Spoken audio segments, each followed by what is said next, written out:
उन्हाळा सुरू झालेला आहे, तर उन्हाळ्यामध्ये दूध फाटण्याची शक्यता ही जास्त प्रमाणात असते। अशा वेळी दूध फाटल्याच्या नंतर फेकून न देता त्याचा आपण कलाकंद बनवूया।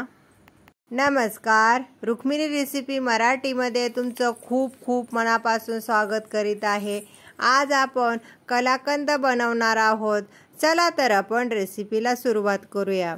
दूध तापवून घेतल्याच्या नंतर येथे आपलं दूध फाटलेलं आहे, तर त्यामध्ये आपलं जे जास्तीचं पाणी आहे ते आपण आता गाळणीने गाळून घेऊया। हे पाणी ओतून न देता आपण कोणत्याही झाडाला ओतूया। त्यामध्ये खूप सारे विटॅमिन्स असतात। येथे आपण अशा प्रकारचं पनीर हे वेगळं करून घेतलेलं आहे। या कढईमध्ये आपण आता पनीर टाकून घेतलेलं आहे। यामध्ये आपण आता 50 ग्रॅम साखर टाकूया। त्यानंतर आपण चम्मचने मिक्स करून घेऊया।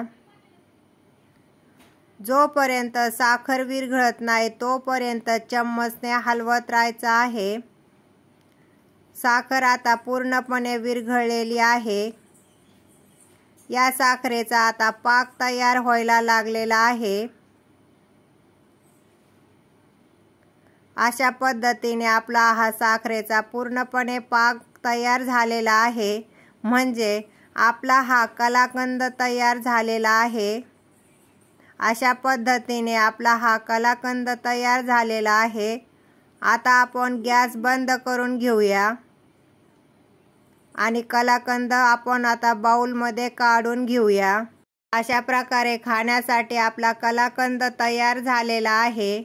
अशा पद्धतीने आपण फाटलेल्या दुधापासून कलाकंद तयार केलेला आहे। खूपच टेस्टी असा आपला हा कलाकंद खाण्यासाठी लागतो। वेळात वेळ काढून माझी रेसिपी पाहिल्याबद्दल खूप खूप धन्यवाद। परत भेटूया अशाच नवीन रेसिपी सोबत। तोपर्यंत धन्यवाद।